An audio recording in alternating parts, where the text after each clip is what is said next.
বেঁচে থাকার জন্য যে সকল খাবার আমরা প্রতিনিয়ত খাচ্ছি তার বেশিরভাগই খাবার নয়, বরং বিষ। আর এ সকল ভেজাল ও অস্বাস্থ্যকর খাবার নিয়ে পিনিক পাই আমি অলরেডি 2টা ভিডিও আপলোড করেছিলাম। আর সেই ভিডিওগুলোর কমেন্ট সেকশনে আপনাদের মধ্যে অনেকেই জানতে চেয়েছেন যে ভেজাল বা নকল খাবার আমরা চিনব কি করে, কিভাবে বুঝবো যে কোনটা আসল আর কোনটা ভেজাল। আর আপনাদের এই হাহাকার একদম স্বাভাবিক। বাজার থেকে নিজে বাছাই করে পরিবারের জন্য, আপনার সন্তানের জন্য যে সকল খাদ্যদ্রব্য কিনে আনছেন সেগুলো যদি হয় নকল আর ভেজালে ভরা, তাহলে তো সর্বনাশ। তাই পিনিক পাইয়ের আজকের পর্বে আপনাদেরকে জানাবো ভেজাল খাবার আইডেন্টিফাই অর্থাৎ শনাক্ত করার কিছু সহজ পদ্ধতি, যেগুলো আপনি বাসায় করতে পারবেন। আর সম্ভব হলে এই ভিডিওটি পরিবারের সকলকে সাথে নিয়ে দেখুন। আর অন্তত আপনার পরিচিত মানুষদের সাথে ভিডিওটি শেয়ার করে সবাইকে ভেজাল খাবার থেকে বাঁচান।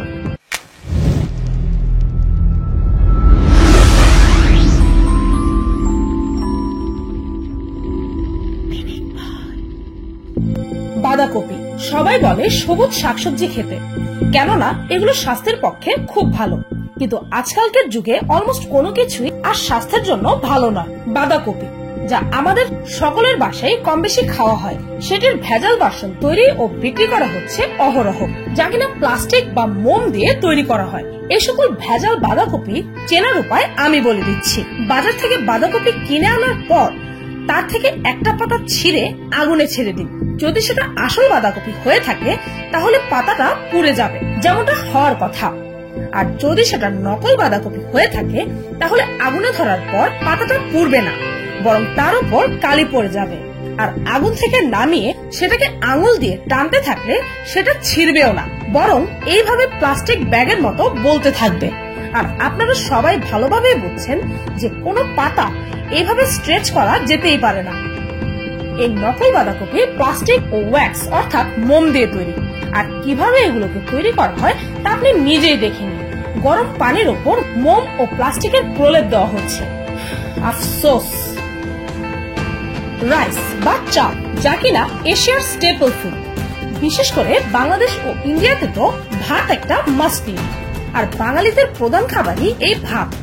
তবে জেনে রাখুন, যে সকল চাল আমরা মার্কেট থেকে কিনে আনি সেগুলোর মধ্যে বেশিরভাগই নকল, অর্থাৎ সেগুলো কোনো ধান খেতে জন্মায়নি, বরং জামাইকা বা চায়নার কোন এক ফ্যাক্টরিতে প্লাস্টিক দিয়ে তৈরি করা হয়েছে। আর এ সকল নকল plastic rice Thailand, India, Bangladesh সহ অনেক দেশে পাচার করা হচ্ছে। জামাইকান কাস্টমসের মতে এই নকল চাল দেখতে এতটাই রিয়েল যে এটা বোঝা বড়ই মুশকিল যে কোনটা আসল আর কোনটা নকল। এই দেখুন একবার কিভাবে প্লাস্টিক ব্যাগ দিয়ে তৈরি করা হচ্ছে এ সকল নকল চাল। আর প্লাস্টিক খেলে আপনার পেটের কি ক্ষতি হবে তা তো হয়তো বুঝতেই পারছেন, কিন্তু কথা হচ্ছে আপনারা বুঝবেন কি করে যে কোনটা নকল চাল। সেই জন্য ভাত খাওয়ার আগে সেই চাল নিয়ে কিছু এক্সপেরিমেন্ট করে নিন। The fire test. চালের কিছু দানা আগুনে ছেড়ে দেখুন সেগুলো পুড়ছে কিনা। যদি সেই চালগুলো আগুনে পুড়ে যায় তবে জেনে রাখুন সেগুলো নকল চাল। The water test. একটি বাটিতে পানি ভরে 1 চামচ চাল সেই পানিতে ছেড়ে দিন। যদি সেই চাল পানিতে ডুবে যায় তাহলে বুঝতে হবে সেগুলো আসল। আর যদি চালগুলো পানিতে ভাসতে থাকে তবে বুঝবেন যে সেই চালগুলো নকল চাল। ডিম আমাদের নিত্যদিনের খাবার তালিকায় একটা মাস্ট নিড, যা কিনা আমরা ব্রেকফাস্ট থেকে শুরু করে ডিনার পর্যন্ত খেয়ে থাকি। এই দেখুন, যে ডিম আমরা সুস্বাস্থ্যের জন্য খাই সেই ডিমগুলোর বেশিরভাগেরই জন্মদাতা কোনো মুরগি নয়, বরং চাইনিজ কোনো ফ্যাক্টরিতে জন্ম এগুলো। এই দেখুন একবার কিভাবে সম্পূর্ণ বিষাক্ত কেমিক্যালস ও পিগমেন্টস দিয়ে তৈরি করা হচ্ছে এই বিষাক্ত নকল ডিম। আর এই সকল নকল ডিম খেলে মেমোরি লস ও ডিমেনশিয়ার মতো ভয়ঙ্কর রোগে আক্রান্ত হতে পারেন। নিশ্চয়ই ভাবছেন নকল ডিম আইডেন্টিফাই বা শনাক্ত করবেন কি করে। একটা উপায় তো হচ্ছে এই ফেক ডিম ভাঙলে বেশিরভাগ ক্ষেত্রেই কুসুমটা সাদা অংশের সাথে মিক্স হয়ে যায়, যা রিয়েল ডিমে হয় না। আবার আরেকটি উপায় হচ্ছে ডিমের খোসার টেস্ট। যদি আপনার ডিমটা আসল হয়ে থাকে তাহলে সেই ডিমের খোসা আগুনের উপর ধরলে খোসাটি পুড়বে না, বরং খোসাটা কালো হয়ে যাবে আর হালকা ছাই ছাই হয়ে যাবে। আর যদি ডিমটা ফেক হয়ে থাকে, অর্থাৎ যদি নকল হয়ে থাকে, তাহলে সেটার খোসা আগুনে ধরলে খোসাটা প্লাস্টিকের মতো এইভাবে গুটিয়ে পড়তে থাকবে। এই দেখুন, ঠিক এইভাবে। আর একটি বিচ্ছিরি গন্ধ ছাড়তে থাকবে। আপেল কে কে খেতে পছন্দ করেন, কিন্তু আপনি কি জানেন যে বাজার থেকে আপনি যে সকল আপেল কিনে আনেন সেগুলোর গায়ে ওয়্যাক্স অর্থাৎ গলিত মোমের প্রলেপ থাকে, যার কারণে আপেলগুলো শাইন করে। আর এগুলো ক্রেতাদের কাছে বেশি আকর্ষণীয় মনে হয়। তাই বাজার থেকে আপেল এনে সরাসরি খেয়ে ফেলবেন না জানেন, এতে আপনার পেটে মারাত্মক সমস্যা হতে পারে। প্রথমে আপেলগুলোকে কুসুম গরম পানিতে ধুয়ে নিন, এতে মোমের প্রলেপ উঠে যাবে। সফট ড্রিঙ্কস খান, Coke, Fanta, Mirinda, Pepsi, Sprite, আরো কত কি। এবার দেখে নিন আপনার সফট ড্রিঙ্কস এর ভেতরে কি আছে। এই হচ্ছে সফট ড্রিঙ্কস। এবার এর মধ্যে একটি ন্যাপকিন ডুবালে কি হয় দেখুন। সফট ড্রিঙ্কসে থাকা সব রং উঠে আসলো, যা কিনা বিষাক্ত কালার ও কেমিক্যালসে ভরা। আর এগুলো আপনার শরীরে ক্যান্সারের প্রবণতা অনেক বেশি বাড়িয়ে দেয়। তাই যতটা সম্ভব সফট ড্রিঙ্কস বর্জন করুন। কাপকেকস বা কেক, ইদানিং এটি বাচ্চাদের মধ্যে খুব জনপ্রিয়। বাচ্চারা টিফিনে এই সকল কেক অহরহই খেয়ে থাকে, আর আপনি তার আবদার পূরণ করার জন্য এগুলো কিনেও দেন। কিন্তু একবার দেখে নিন এই সকল কেকের ভেতরে কি আছে। এই হচ্ছে সিনথেটিক ফাইবার, যা আপনার শিশুর স্বাস্থ্যের জন্য অত্যন্ত ক্ষতিকর। বার্গার একটি অত্যন্ত জনপ্রিয় খাবার, যে কোনো বয়সের মানুষের জন্যই। এই বার্গারে ব্যবহার করা হয় মেয়োনিজ, অর্থাৎ বার্গারে থাকা সেই সাদা সসটা। আর জেনে রাখুন, মেয়োনিজেও অন্যান্য খাদ্য পদার্থের মতো ভেজাল আছে। আর কোন মেয়োনিজটা আসল আর কোনটা নকল সেটা জানার জন্য মেয়োনিজের ওপর কয়েক ফোঁটা আয়োডিন ঢেলে দিন, তারপর দুটোকে মিক্স করুন।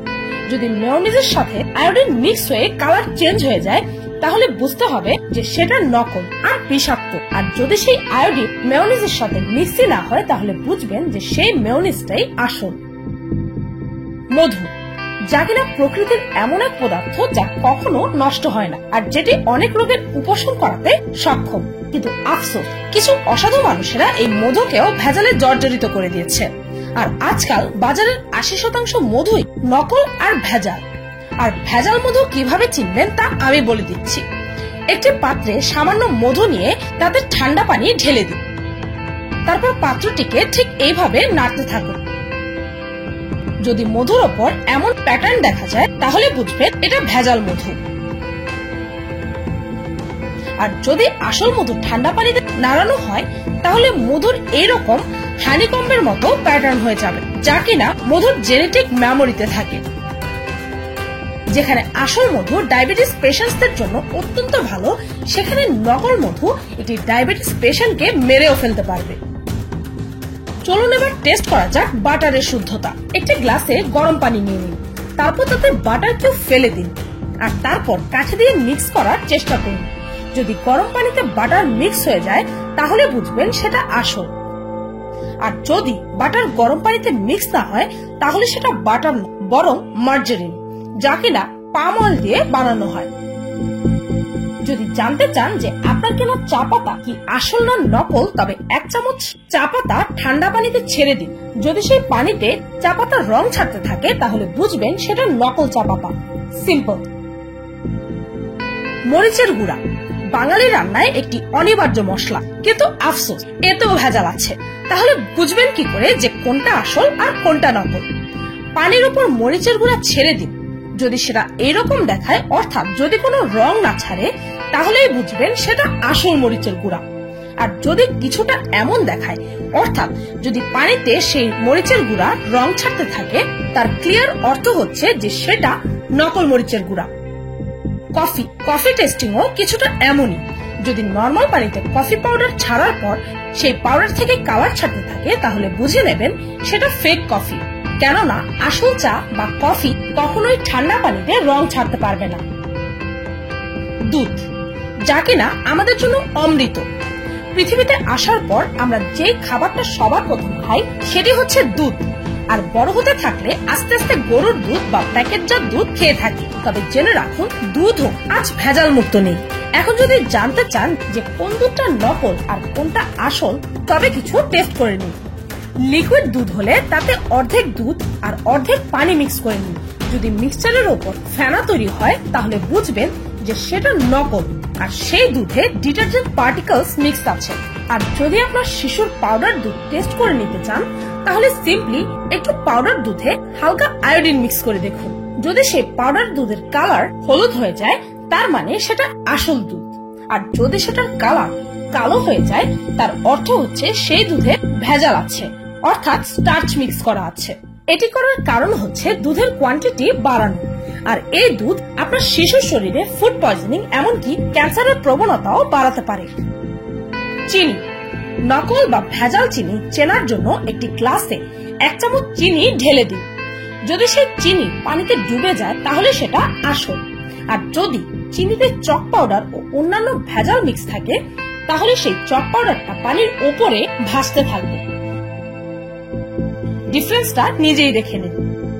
তো এই ছিল আমাদের নিত্যদিনের খাবারের ভেজাল টেস্ট করার কিছু ঘরোয়া উপায়। আশা করি ভিডিওটি আপনাদের সবার কাজে আসবে। ভিডিওটি এই পর্যন্ত। ভিডিওটি ভালো লাগলে একটি লাইক দিতে ভুলবেন না। আর যদি আপনাদের কাছে ভেজাল খাবার টেস্ট করার জন্য কোনো পদ্ধতি জানা থাকে তবে তা কমেন্টের মাধ্যমে সবার সাথে শেয়ার করুন।